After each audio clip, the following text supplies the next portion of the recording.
Je m'appelle Vincent Jacquet, je suis belge. On est ici à Louvain-la-Neuve, qui est un campus universitaire.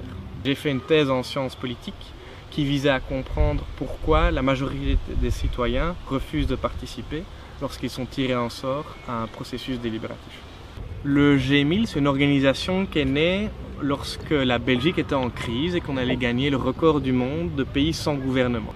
Et dans cette situation de blocage, où les élus n'arrivaient pas à trouver une décision, il y a un groupe de citoyens qui a décidé de faire quelque chose, c'est le sommet citoyen. C'est 1000 Belges qui ont été tirés au sort sur l'ensemble de la population, qui ont été invités un jour à venir à Bruxelles, à discuter autour de tables de 10. Ils ont rencontré des experts du nord et du sud du pays.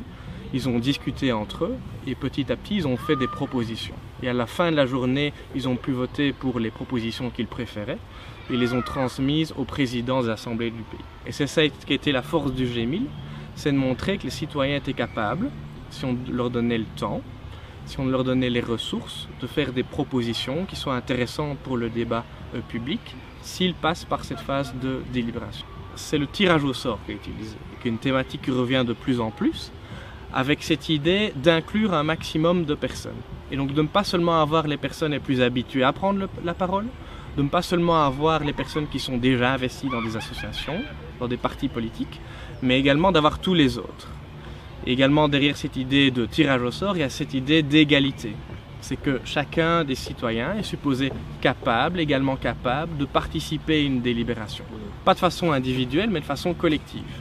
L'idée de démocratie délibérative, c'est essayer de déplacer le centre de gravité de l'élection vers la discussion. Donc la démocratie, fondamentalement, c'est de discuter, d'échanger et de justifier ses préférences. Et que c'est justement dans le débat qu'on va réfléchir, qu'on va former ses préférences et à la suite de cela, avoir une décision qui sera légitime.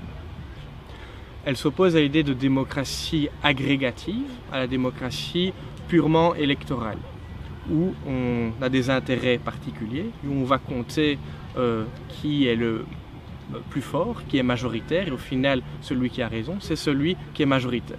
Et ça montre aussi qu'il est possible de réfléchir, lorsqu'on parle de démocratie, à la combinaison de différentes formes, entre des formes plus délibératives, comme des panels citoyens, et des formes plus agrégatives, comme le référendum.